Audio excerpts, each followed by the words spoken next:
¿Qué se te viene a la mente cuando escuchas el nombre de un país como Egipto? Tal vez las 3 grandes pirámides egipcias, Keops, Kefren y Miserino, mitos sobre la vida después de la muerte, dioses con cabezas de chacal, la hermosa Cleopatra, el misterio de Tutankamón o los enigmáticos jeroglíficos. Pero todo eso ocurrió hace miles de años y quedó en lo profundo de los mitos. A mí siempre me sorprende pensar que entre la construcción de esas mismas pirámides y la vida de Cleopatra hay más de 2000 años. Es decir, ya en la época de su reinado existían científicos que estudiaban el antiguo Egipto. Resulta que Cleopatra vivió más cerca de nuestra era tecnológica que del tiempo en que se construyeron las pirámides. ¿Y qué asociaciones tienes con el Egipto moderno? Obviamente el Mar Rojo, corales impresionantes, Sharm el Sheikh, hoteles interminables, multitudes de turistas de todo el mundo. Una imagen completamente distinta, ¿o no? Entonces, ¿por qué sabemos tanto sobre los grandes logros de los egipcios de la antigüedad, mientras que los megaproyectos modernos que el gobierno egipcio intenta llevar a cabo cada año terminan convirtiéndose solo en enormes deudas? Quisieron construir un canal y terminaron siendo tomados por colonizadores. Intentaron levantar un segundo Dubái, pero no encontraron a quienes quisieran vivir allí. Construyeron durante 30 años el Gran Museo Egipcio, aunque casi todas las principales piezas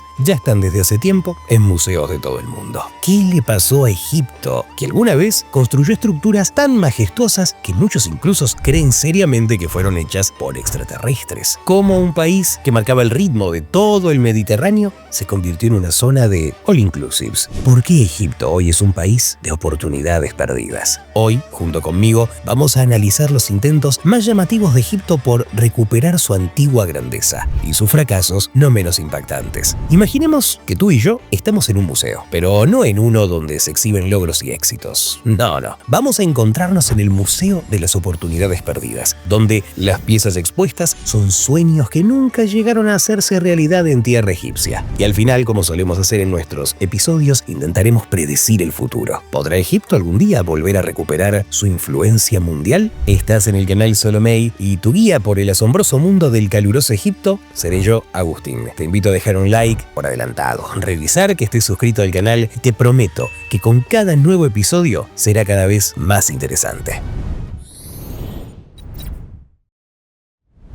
Miremos el mapa del mundo. Esto es Egipto. Si observas la ubicación de los otros países africanos vecinos, enseguida se nota que tuvo mucha suerte. Por un lado, a través del mar Mediterráneo, Europa. Por el otro, Asia. Y muy cerca, su propia África. Una posición tan favorable parecía haber predicho el destino de Egipto como capital comercial de varios continentes al mismo tiempo. Parecía que solo hacía falta una cosa: excavar un canal que conectara 2 mares. Y entonces Egipto se convertiría en el centro del comercio mundial. Esto lo soñaron incluso los antiguos faraones, los persas, los griegos, pero solo se logró hacer realidad en el siglo XIX.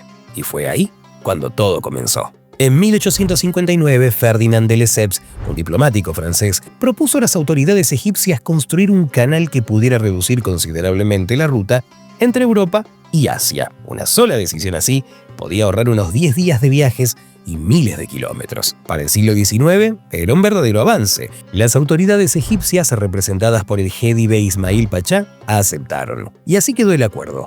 De los franceses, la organización y la tecnología. De los egipcios, los recursos. Comenzó una construcción a gran escala, como Egipto no había visto desde la época de las pirámides. De manera voluntaria forzada, reunieron a trabajar a cerca de 1,5 millones de felas de todo el país. Así llamaban entonces a los campesinos egipcios. La tecnología francesa del siglo XIX, por supuesto, aún no incluía máquinas especiales, así que el trabajo se hacía a mano, con palas, con picos y cargando todo en la espalda en canastas especiales. No había suficiente agua potable en la obra, tampoco había atención médica. Sumémosle a todo eso el calor insoportable y la total ausencia de pago por el trabajo. Parecía imposible que pudiera haber algo peor para los esclavos egipcios de aquella época. Pero resultó que sí. En 1865, en los campamentos de trabajadores, estalló una epidemia de cólera que se llevó la vida de casi el 30% de ellos. Se conserva una carta del ingeniero Linand de Bellefonds en la que comparte sus impresiones sobre la escala gigantesca de la construcción y señala: estos árabes no entienden que están haciendo historia, están excavando como sus antepasados excavaban para los faraones. 8 años después de que esta construcción comenzara, el consulado británico intervino en defensa de la vida de los egipcios y desde ese momento el trabajo pasó a ser remunerado. Para entonces, personas de todo el Mediterráneo llegaron a trabajar en este proyecto tan colosal. Pero las secciones principales y más duras del canal ya habían sido excavadas por las manos de campesinos egipcios que no recibieron ninguna clase de pago. En noviembre de 1869 se llevó a cabo la ceremonia oficial de inauguración del Canal de Suez. Se reunió la élite de la sociedad mundial, la emperatriz de Francia, Eugenia, el emperador de Austria-Hungría, Francisco José y muchos otros. La celebración duró toda una semana, con fuegos artificiales y con la joya del evento, la ópera Aida, que Verdi compuso especialmente para esta ocasión. Pero ni un solo trabajador o ingeniero egipcio fue invitado. La fiesta terminó, pero los problemas como resultó seguían ahí. El costo de la gigantesca construcción superó los 16.6 millones de libras esterlinas, hoy 2.000 millones de dólares. Egipto, por supuesto, no tenía ese dinero, así que Ismail Pachá pidió préstamos una y otra vez a bancos franceses y británicos. Las altas tasas de interés no asustaban al gobernante porque creía que el canal se pagaría casi de inmediato una vez terminado. Pero Ismail Pachá no tomó en cuenta que, según los documentos, el canal pertenecía a una compañía privada francesa, que lo controlaba completamente, junto con todos sus flujos financieros. Todo lo que tenían las autoridades egipcias era un paquete del 44% de acciones, y además adquirido con dinero prestado. Y para 1875, cuando la deuda externa alcanzó los 100 millones de libras, una suma increíble para cualquier época, Egipto vendió su participación. Así el canal construido con manos egipcias, por el que murieron ciudadanos egipcios, quedó completamente bajo el control de los europeos. De esta debilidad de un país que alguna vez fue grande, se aprovecha también Gran Bretaña. Y pocos años después, en 1882, ocupa completamente Egipto. Así, unas ambiciones a gran escala llevaron a un fracaso no menos grande. Egipto se convirtió en un estado títere durante casi 75 años, hasta que a mediados del siglo XX apareció un valiente patriota de su país, el revolucionario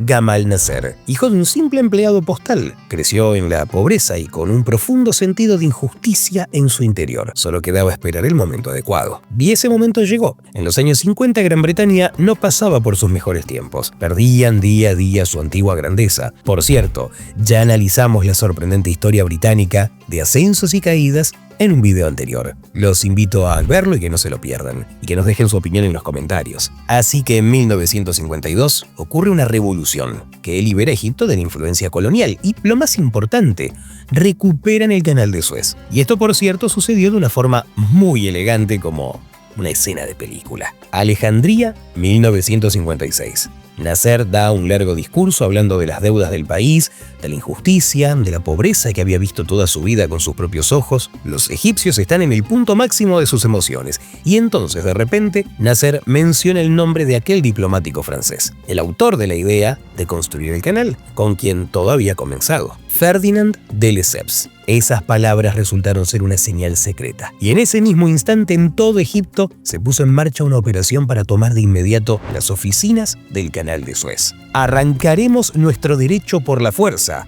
Hoy Egipto declara: el canal pertenece a los egipcios. Así terminó su discurso Nasser. Alejandría estalla en aplausos. Para los egipcios ese fue un momento de orgullo. El canal, construido por sus antepasados y pagado con sus vidas, por fin regresaba a casa. Pero también hubo descontentos, como Gran Bretaña, Francia e Israel, que en un solo día perdieron 100 millones de dólares de ingresos anuales. Sin embargo, Egipto recibió el apoyo de la URSS y de Estados Unidos. La Unión Soviética incluso amenazó con lanzar bombas nucleares sobre París y Londres. ¿Qué se podía decir frente a potencias nucleares? A los europeos no les quedó otra opción que retirarse, dejando a Egipto en paz. Parecía que para Egipto había llegado por fin el tan esperado momento de libertad e independencia. Y entonces ellos, bajo el liderazgo del mismo Nasser, volvieron a pensar en una construcción a gran escala. La idea de construir la presa de Asuán había surgido incluso antes de la revolución y con cada año se volvía más y más relevante. Este proyecto permitía controlar las a veces devastadoras inundaciones del Nilo, después de las cuales normalmente venía una larga sequía, y también proporcionar electricidad a millones de personas y a muchas empresas. Inicialmente la presa iba a ser financiada por Gran Bretaña y Francia, pero después de la revolución, como se pueden imaginar, ya no estaban muy interesados. Así que intervino la Unión Soviética, asignó fondos, envió ingenieros soviéticos, maquinaria. La presa de Asuán parecía una nueva pirámide del siglo XX, pero el control del Nilo tuvo un costo demasiado alto. Después de la construcción de la presa, se formó un enorme embalse, que de manera simbólica fue llamado Lago Nasser. Por supuesto, no apareció en un lugar vacío, sino que inundó aldeas, casas, mezquitas, templos y tumbas del pueblo nubio. Personas que durante siglos habían vivido en su tierra se vieron obligadas a abandonarla. En lugar de sus antiguas tierras fértiles, los nubíos recibieron generosamente terrenos en medio del desierto. La UNESCO logró salvar algunos monumentos, pero en su mayoría el patrimonio cultural de todo un pueblo quedó bajo el agua. Al ver la historia de las grandes construcciones de Egipto, se siente que año tras año en el poder del país están grandes soñadores que piensan únicamente a lo grande. Cada vez en cada proyecto se hacen enormes sacrificios en nombre de una gran idea, olvidando pensar en las personas. Y esto también aplica al presente. El ejemplo de Dubái, hermoso, exitoso, rico, no deja en paz a muchos países africanos. Año 2015, las autoridades de Egipto, encabezadas por el presidente Abdel Fattah Ali el-Sisi, miraron su Cairo anticuado y sobrepoblado y decidieron dar su propia respuesta egipcia a los Emiratos. No pensaron mucho en el nombre, Nueva Capital de Egipto, abreviado NAC. Hay que admitirlo, el proyecto es nuevo, es innovador, pero los problemas son los mismos de siempre. El costo de la construcción es de 58.000 millones de dólares y en el presupuesto de Egipto solo hay deuda externa que crece año tras año. Oficinas, empresas, departamentos, todo lo compran compañías extranjeras, multimillonarios, en lugar de ciudadanos egipcios comunes. ¿Por qué? Es muy simple. ¿Cómo puedes permitirte un apartamento con un precio de entre 1.500 y 3.000 dólares por metro cuadrado cuando a veces ni siquiera tienes para poder comer? Las casas lujosas y los rascacielos están vacíos. La población de la ciudad hoy es de apenas 50.000 personas, aunque en el plan se proyectaba una cifra de 5,5 millones para el año 2020. Así, en este momento, la NAC, la nueva capital administrativa, pensada como el orgullo de Egipto, con unas nuevas pirámides, se está construyendo con dinero de multimillonarios chinos. ¿Y los egipcios? Ellos también están en la ciudad. Viven en la obra como trabajadores, en tiendas de campaña, sin acceso a agua ni atención médica, trabajando por $10 al día. Por cierto, varias veces menos de lo que gana un trabajador chino en esa misma construcción. Entonces, ¿cuál es el problema?, te preguntarás. ¿Qué hace que la NAC sea tan diferente de otros proyectos árabes? Vamos a compararlo de forma clara. Vemos 4 ciudades ultramodernas. Arabia Saudita construye Neom como una vitrina del futuro llena de libertades y tecnología. Los Emiratos Árabes Unidos construyen Masdar City como un experimento ecológico. Qatar construyó Lusail para mostrarse durante el Mundial. ¿Y Egipto? Egipto construye el nuevo Cairo para reubicar a los ricos lejos del resto de la ciudad, mostrar poder, enterrar deudas. Nadie lo sabe con certeza. Pero hay algo claro. La mayoría de los egipcios no tiene intención de irse a vivir allá. A diferencia de sus vecinos, Egipto no tiene una estrategia detrás de la fachada de una gran idea. Repite la forma sin contenido. Y en eso está la esencia de todas sus oportunidades perdidas.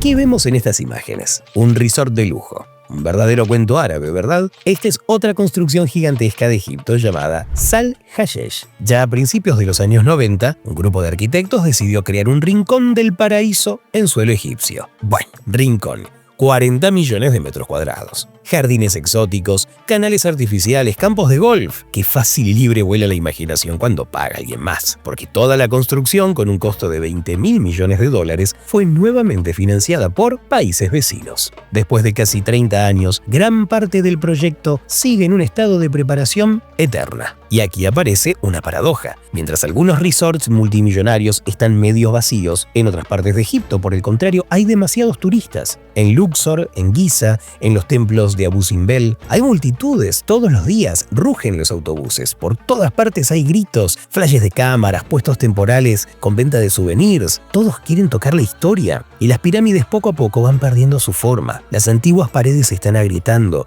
incluso la gran esfinge, un símbolo silencioso de Egipto, ya está cubierta de microgrietas por el smog y por las vibraciones.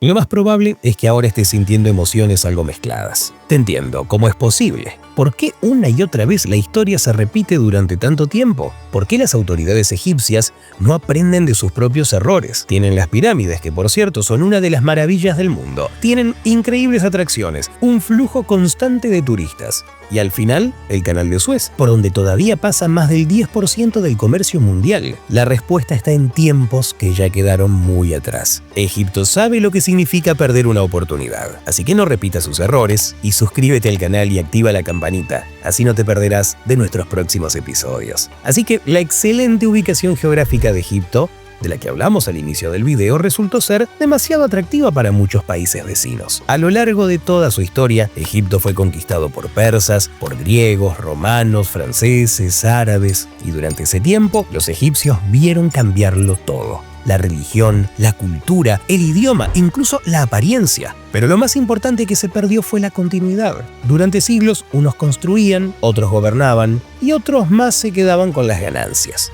Es sorprendente, pero los primeros en mostrar interés por las pirámides, la gran esfinge y las antiguas tumbas no fueron los egipcios. A finales del siglo XVIII, Napoleón, buscando expandir su influencia, reunió un ejército de 35.000 hombres y se dirigió a conquistar Egipto. Egipto, por cierto, no quiso rendirse y ofreció una fuerte resistencia. Pero como lo demostraría el tiempo, los franceses descubrieron algo mucho más valioso que nuevas tierras. Al ver las pirámides de Giza, recorrer los templos de Luxor y Karnak, encontraron un enorme potencial cultural y regresaron a Europa con un nuevo virus que rápidamente se extendió por muchos países. Y ese virus se llamó egiptomanía. El historiador Juan Cole escribió en ese entonces: los franceses llevaron cañones a Egipto, pero se llevaron conocimientos que cambiaron a Europa. Los europeos comenzaron a viajar activamente a Egipto y a llevarse artefactos en barcos enteros. Hoy eso parece una locura, pero en aquel entonces a nadie le sorprendía. El poder seguía en manos del Imperio Otomano, para el cual el patrimonio cultural de Egipto no tenía el más mínimo valor. Y los propios egipcios tampoco se oponían. Para ellos, todos esos monumentos antiguos eran parte de la vida cotidiana. ¿Y de qué interés por el patrimonio histórico se podía hablar cuando en todo el país reinaban la pobreza y el constante cambio de poder y de conquistadores? Así fue como en San Petersburgo aparecieron magníficas esfinges y en los museos de Londres, París y Turín. Imagínelo, alrededor de 200.000 de los artefactos más antiguos. ¿Y qué pasa hoy?, te preguntarás. ¿De dónde sale la pobreza cuando se tienen tantas oportunidades al alcance? La respuesta está en una estrategia que no ha cambiado desde los tiempos de las conquistas. Durante siglos, Egipto ha sido un país donde unos construyen, otros gobiernan y otros más se quedan con las ganancias. Y ahí la historia se repite. Las riquezas pasan de largo, mientras los ciudadanos viven junto a las maravillas del mundo, pero en una pobreza absoluta.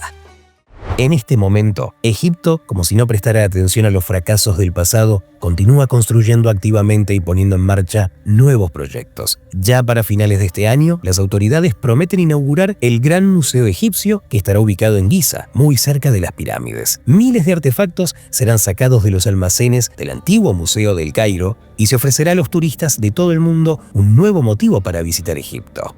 Ya se está construyendo, a toda velocidad, el Metro del Cairo y un ferrocarril de alta velocidad que atravesará todo el país, además de un activo trabajo conjunto con científicos de todo el mundo. Por ejemplo, el proyecto Scan Pyramids ya ha descubierto cavidades dentro de las pirámides. En un futuro cercano, los científicos, junto con la inteligencia artificial, podrán descifrar complejos papiros, escanear tumbas, estudiar el ADN de las momias. Hoy, Egipto sigue siendo un país de oportunidades perdidas. Pero no es una sentencia, es una lección importante sobre cómo no repetir los errores del pasado. Si nada cambia, las pirámides y los templos podrían empezar a deteriorarse, y no solo por el paso del tiempo. El enorme flujo de turistas, los cambios climáticos, todo aquello sobre lo que se sostiene el presupuesto del Egipto moderno podría, en un instante, convertirse en ruinas. Y la economía también podría derrumbarse, porque la deuda externa de Egipto sigue creciendo sin parar. La última vez que ocurrió una situación similar terminó en la ocupación británica. Y entonces uno se pregunta, ¿para qué se esforzó tanto nacer? Pero pero todo puede desarrollarse de una manera completamente distinta.